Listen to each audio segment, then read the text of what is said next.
이럴 수가? 말도 안 돼.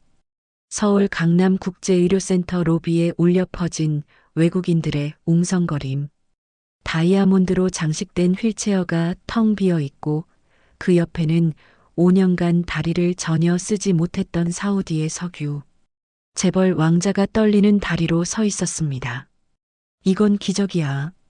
세계 최고의 의사들도 포기했는데 로비에 있던 외국인 의료진들이 입을 다물지 못한 채 바라보고 있었습니다. 그리고 그 중심에는 얼굴이 새빨개진 26살 한국 청년 박준혁이 조용히 미소를 짓고 서 있었습니다. 하지만 아무도 몰랐습니다. 이 치료 과정에서 준혁이 목숨을 걸어야 했다는 것을, 그리고 왕자의 사고가 단순한 사고가 아니었다는 충격적인 진실을요. 대체 무슨 일이 일어난 걸까요? 평범한 연구 보조원이었던 그 청년은 왜 목숨의 위협을 받아야 했을까요? 그리고 왕자에게 숨겨진 비밀은 무엇이었을까요? 잠시만요. 이야기 시작 전에 좋아요 버튼을 눌러주시면 이런 놀라운 이야기를 매일 전해드립니다. 알림 설정까지 해두시면 놓치지 않고 보실 수 있어요. 그리고 여러분은 지금 어디서 무엇을 하며 이 이야기를 듣고 계신가요? 댓글로 알려주세요. 자, 그럼 이 충격적인 이야기를 처음부터 들어보시겠습니다.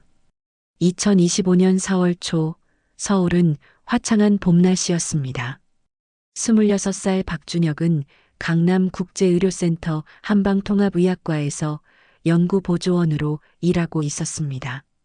한의대를 졸업하고 이곳에서 경력을 쌓고 있었죠. 준혁 씨, 오늘 국제 컨퍼런스 준비 도와주실 수 있죠? 네, 교수님. 어떤 행사인가요?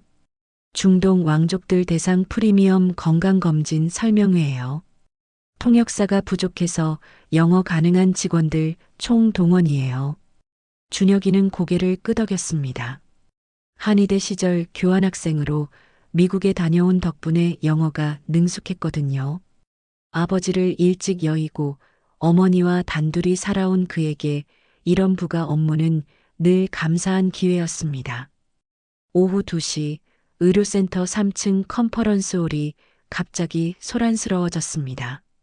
검은색 마이바흐 6대가 줄지어 건물 앞에 멈춰섰습니다.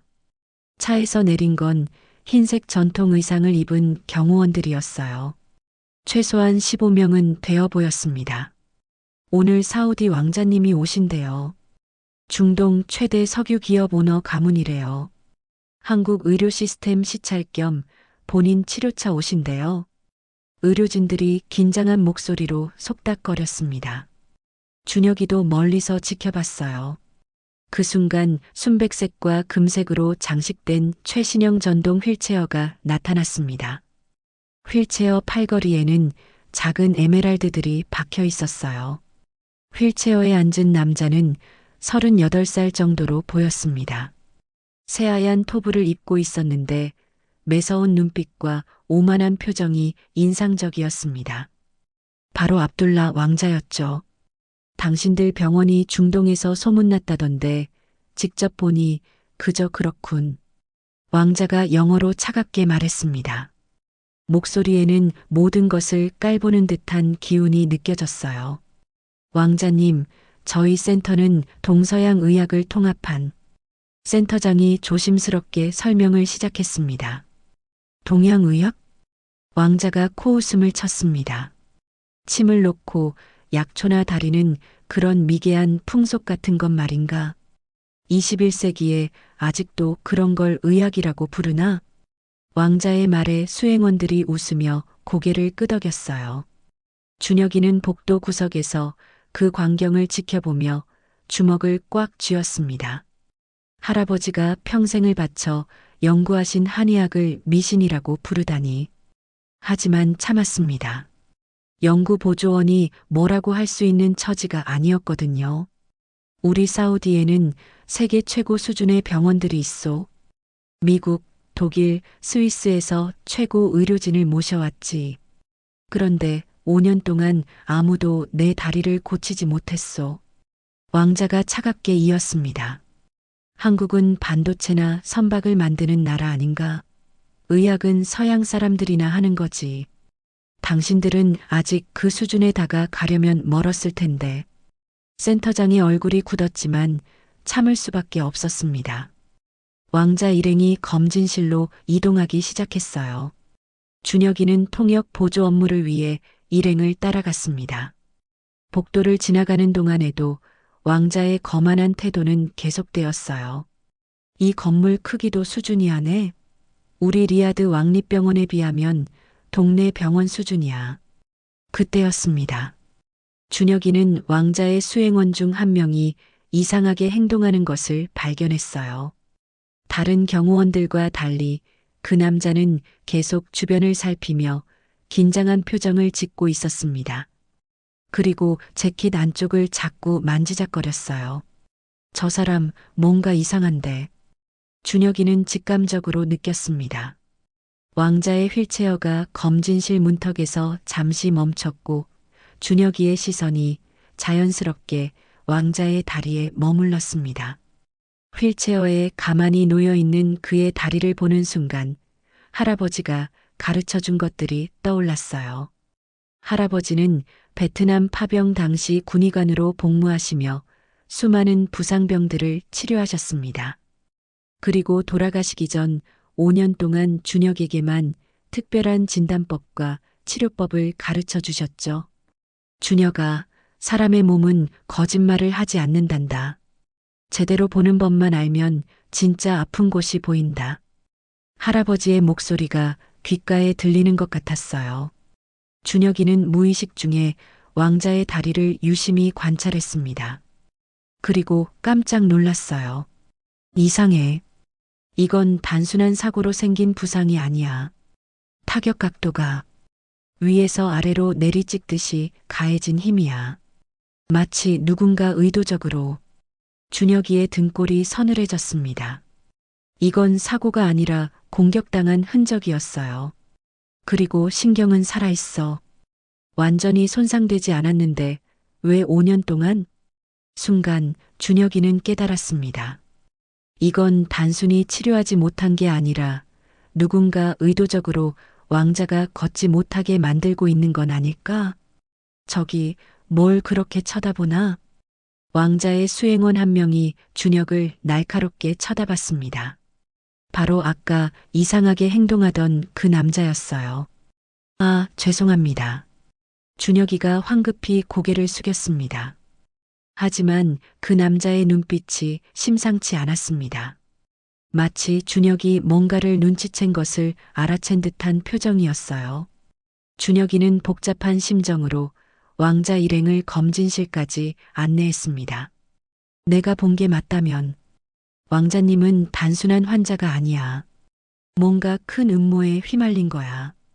그리고 준혁이는 아직 몰랐습니다. 자신이 이 비밀을 알게 된 순간부터 자신의 목숨도 위험해졌다는 것을요. 검진실 안에서 왕자는 계속해서 불평을 늘어놓았습니다. 이 검진 장비도 구형이군. 우리 병원은 작년에 나온 최신 모델을 쓰는데 서양의학 전문의들이 왕자를 진찰하기 시작했습니다. 엑스레이, MRI, CT 촬영까지 모든 검사가 진행되었어요. 준혁이는 한쪽 구석에서 통역을 돕고 있었습니다. 2시간 후 검사 결과가 나왔습니다. 왕자님, 검사 결과상 신경에는 큰 이상이 없습니다. 정형외과 전문의가 조심스럽게 말했습니다. 구조적으로는 회복 가능한 상태로 보입니다만. 그래서 왕자가 차갑게 되물었습니다. 왜 5년 동안 내 다리가 움직이지 않는 건가? 준혁이는 그 순간 확신했습니다. 역시 신경은 살아있어. 그런데 왜 걷지 못하는 거지? 혹시 약물이나 다른 방법으로? 시민성 요인도 배제할 수 없습니다. 의사가 조심스럽게 말했습니다. 정신과 상담을. 정신과? 왕자의 목소리가 높아졌습니다. 내가 미쳤다는 말인가? 독일 최고의 신경외과 의사도 미국 존스 홉킨스 병원 교수도 못 고쳤소. 그런데 당신들은 내 정신 문제라고? 그런 뜻이 아니라. 됐어. 시간 낭비였군. 왕자가 휠체어를 돌렸습니다. 준혁이는 그 순간 결심했습니다. 왕자에게 숨겨진 진실이 무엇이든 이 사람은 도움이 필요했어요. 잠깐만요. 준혁이가 앞으로 나섰습니다. 왕자님, 뭔가. 왕자가 짜증스럽게 돌아봤습니다. 당신은 누군가? 의사도 아닌 것 같은데. 저는 한방통합의학과 연구보조원입니다. 준혁이가 영어로 말했습니다. 하지만 왕자님의 다리를 고칠 수 있습니다. 순간 검진실이 조용해졌습니다. 뭐라고? 왕자가 믿을 수 없다는 표정을 지었습니다. 왕자님의 다리는 치료 가능합니다. 신경이 살아있고 구조적으로도 문제가 없으니까요. 준혁이가 차분하게 말했습니다. 3주면 걸을 수 있게 해드리겠습니다. 그 순간 아까 그 수상한 수행원의 얼굴이 굳었습니다. 왕자님, 이런 검증되지 않은. 그 남자가 급하게 말했지만 왕자가 손을 들어 제지했습니다. 흥미롭군. 좋아, 한번 해보게. 왕자님, 수행원들이 놀라며 말렸습니다. 위험합니다. 특히 그 수상한 남자가 유난히 강하게 반대했어요. 이건 너무 위험합니다. 사우디로 돌아가셔서 조용히 해, 파이잘. 왕자가 차갑게 말했습니다. 5년 동안 세계 최고 의사들한테 다녔지만 소용없었어. 이제 뭘 더 잃겠나? 왕자가 준혁을 바라봤습니다. 하지만 만약 3주 안에 효과가 없으면 당신과 당신 병원을 사기죄로 고소하겠네. 알겠습니다. 준혁이가 단호하게 말했습니다. 그날 밤 준혁이가 집으로 돌아가려고 주차장에 들어섰을 때였습니다. 어둠 속에서 누군가 다가왔어요. 박준혁 씨? 낯선 남자의 목소리였습니다. 누구세요? 준혁이가 긴장하며 물었습니다. 조용히 하시죠. 갑자기 2명의 남자가 더 나타나 준혁을 둘러쌌습니다. 왕자 치료하지 마십시오. 가운데 남자가 낮은 목소리로 말했습니다. 뭐라고요? 당신이 왕자를 걷게 하면 곤란한 사람들이 있습니다. 무슨 소리인지. 들으세요, 박 선생. 남자가 한 걸음 더 다가왔습니다. 왕자님의 사고는 사고가 아니었습니다. 그리고 그분이 다시 걷게 되면 왕위 계승 문제가 다시 불거집니다. 준혁이의 등골이 서늘해졌습니다. 그게 무슨.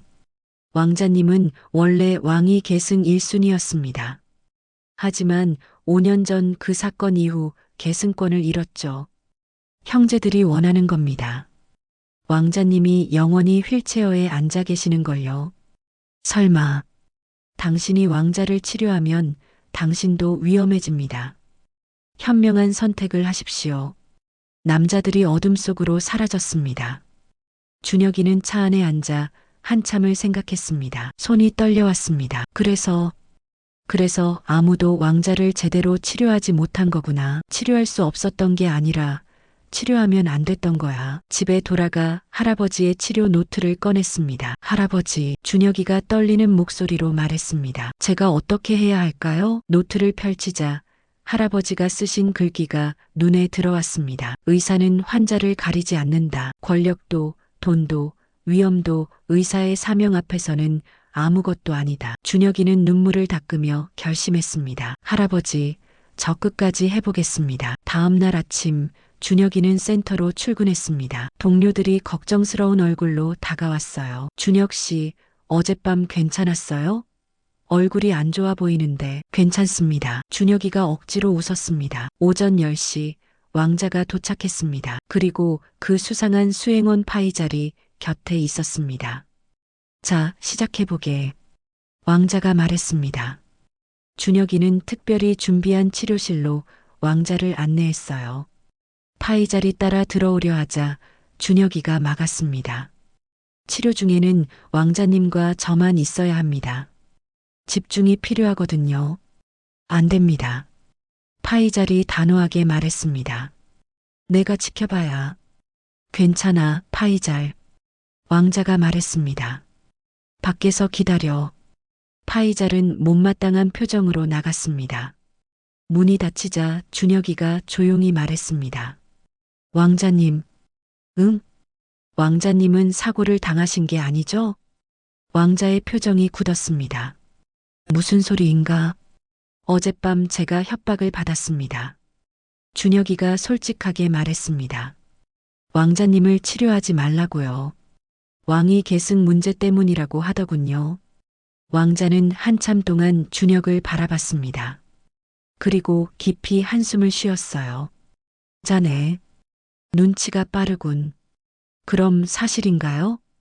그래. 왕자가 쓴 웃음을 지었습니다. 5년 전 형제들과 왕위 계승을 놓고 다투던 날이었지. 계단에서 누군가 내 등을 밀었어. 준혁이는 숨을 죽이고 들었습니다. 누가 밀었는지는 확실하지 않아. 하지만 그날 그 자리에 있던 사람은 내 둘째 형과 그의 측근들 뿐이었지. 그들의 힘이 워낙 막강해서 폭로할 수가 없었어. 내 가족을 지켜야 했거든. 난 살았지만 다리를 잃었어. 그리고 왕위 계승권까지 잃었지. 둘째 형이 원하던 대로. 왕자의 목소리가 떨렸습니다. 세계 최고 의사들을 만났어. 하지만 다들 똑같이 말했지. 치료 가능하지만 위험하다고. 그리고 하나같이 치료를 거부했어. 돈 때문이 아니었군요. 그래. 협박당했던 거야. 자네처럼. 왕자가 준혁을 바라보았습니다. 그런데 자네는 왜 여기 있나? 협박당했으면서. 제 할아버지께서 말씀하셨습니다. 의사는 환자를 가리지 않는다고요. 그리고 저는 왕자님이 다시 걸으셔야 한다고 생각합니다. 그게 정이니까요. 왕자의 눈에 눈물이 맺혔습니다. 고맙네. 정말 고마워. 시작하겠습니다. 준혁이가 손을 씻으며 말했습니다. 3주 후 왕자님은 다시 걸으실 겁니다. 치료가 시작되었습니다. 하지만 이제부터 정말 위험한 시간이 될 거라는 것을 준혁은 알고 있었습니다. 첫 주 치료가 순조롭게 진행되었습니다. 준혁이는 매일 아침 추나요법으로 틀어진 척추를 바로잡고 침술로 경혈을 자극하며 왕자를 치료하기 시작했습니다. 뭔가 따뜻한 게 느껴져. 왕자가 놀란 목소리로 말했습니다. 다리에서 감각이 오는 것 같아. 잘 되고 있습니다. 준혁이가 미소 지었습니다. 하지만 파이잘의 시선은 점점 더 날카로워졌어요. 치료실 밖에서 그는 계속 준혁을 감시했습니다. 둘째 주가 되자 왕자의 발가락이 조금씩 움직이기 시작했습니다. 믿을 수가 없어. 왕자가 흥분해서 외쳤습니다. 내 발가락이 움직여. 5년 만에. 하지만 그날 밤 준혁이에게 또다시 위협이 찾아왔습니다. 집 앞에 검은 봉투가 놓여 있었는데 안에는 병원 앞에서 찍은 어머니의 사진이 들어 있었어요. 그리고 메시지가 적혀 있었습니다. 마지막 경고다. 치료를 중단해라. 준혁이의 손이 떨렸습니다. 어머니를 위협하다니 자신을 위협하는 것보다 부모님을 위협하는 것에 더욱 분노가 치솟았습니다. 다음 날 준혁이는 왕자에게 모든 것을 말했습니다. 왕자님, 이제 제 어머니까지 위협하고 있습니다. 뭐라고? 왕자의 얼굴이 굳었습니다. 그만두게. 자네와 자네 어머니의 안전이 더 중요해. 아닙니다. 준혁이가 고개를 저었습니다. 이미 시작한 일입니다. 끝까지 하겠습니다. 하지만 저의 어머니를 보호해 주실 수 있나요? 왕자는 즉시 자신의 경호팀 중 믿을 만한 사람들을 불렀습니다. 파이잘이 아닌 사우디에서 직접 데려온 충성스러운 경호원들이었어요. 박 선생님의 어머니를 24시간 보호하도록. 알겠습니다, 왕자님. 셋째 주가 시작되었습니다. 이제 마지막 단계였어요. 준혁이는 가장 중요한 치료를 시작했습니다. 척추 깊숙한 곳의 신경 압박을 완전히 풀어주는 것이었죠. 오늘이 마지막입니다. 준혁이가 말했습니다. 조금 아프실 겁니다. 괜찮아. 회복에. 치료가 1시간 동안 계속되었습니다. 왕자는 고통을 참으며 이를 악물었습니다. 그의 입에서 외마디 소리가 간헐적으로 새어나왔다. 마침내 준혁이가 마지막 침을 뽑았습니다. 됐습니다. 이제 일어나 보세요. 왕자는 믿을 수 없었지만 조심스레 휠체어에서 일어났습니다. 다리가 후들거렸지만 분명히 서 있었습니다. 한 걸음 내디뎌 보세요. 왕자는 숨을 깊이 들이쉬고 첫 발을 내디뎠습니다. 한 걸음, 두 걸음, 세 걸음. 나 걷고 있어. 바로 그 순간이었습니다. 치료실 문이 벌컥 열리더니 파이잘이 뛰어들어왔습니다. 그의 손에는 권총이 들려 있었어요. 됐어. 이만하면 충분해. 파이잘이 차가운 목소리로 말했습니다. 왕자님, 죄송합니다. 하지만 이럴 수밖에 없습니다. 파이잘, 내가... 왕자가 놀라며 소리쳤습니다. 맞습니다. 저는 둘째 왕자님의 사람입니다. 5년 동안 왕자님을 감시해왔죠. 파이잘이 총구를 준혁에게 겨눴습니다. 당신은 하지 말아야 할 일을 했어. 이제 그 대가를 치러야 할 거야. 안 돼. 왕자가 앞으로 나섰습니다.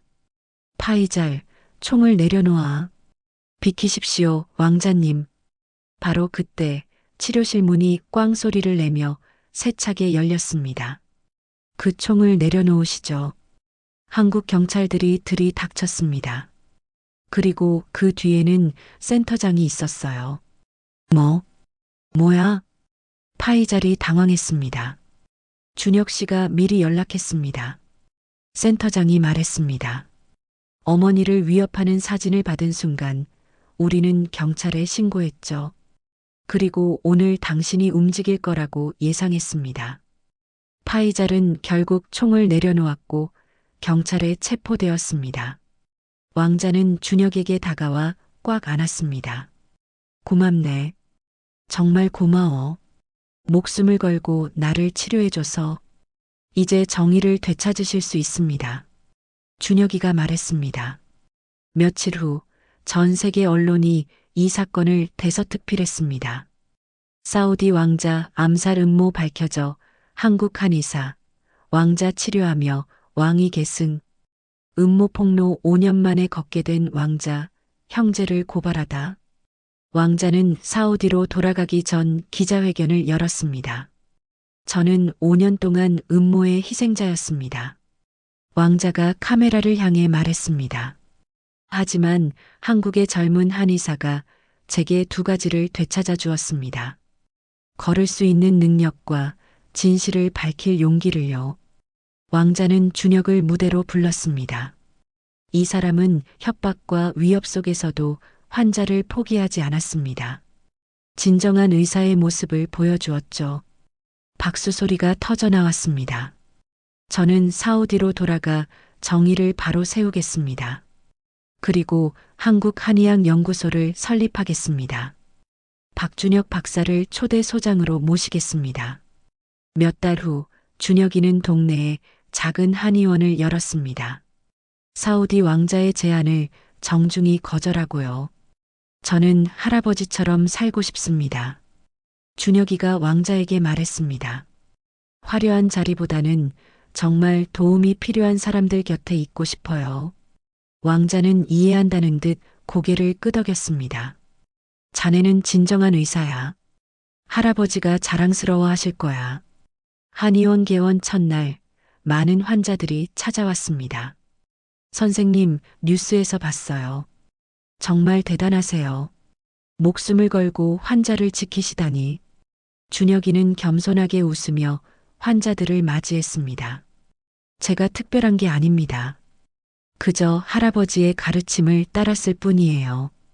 그날 밤 준혁이는 할아버지 사진 앞에 앉았습니다. 할아버지, 해냈어요.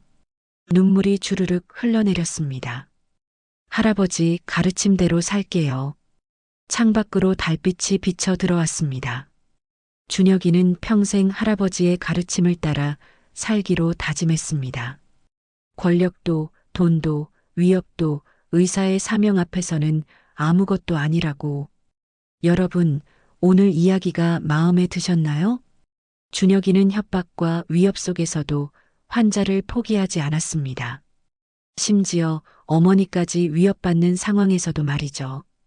그는 단순히 다리를 고친 게 아니라 왕위 계승 음모까지 밝혀냈습니다. 여러분이라면 어떻게 하였을까요? 협박을 받았을 때 치료를 포기하였을까요?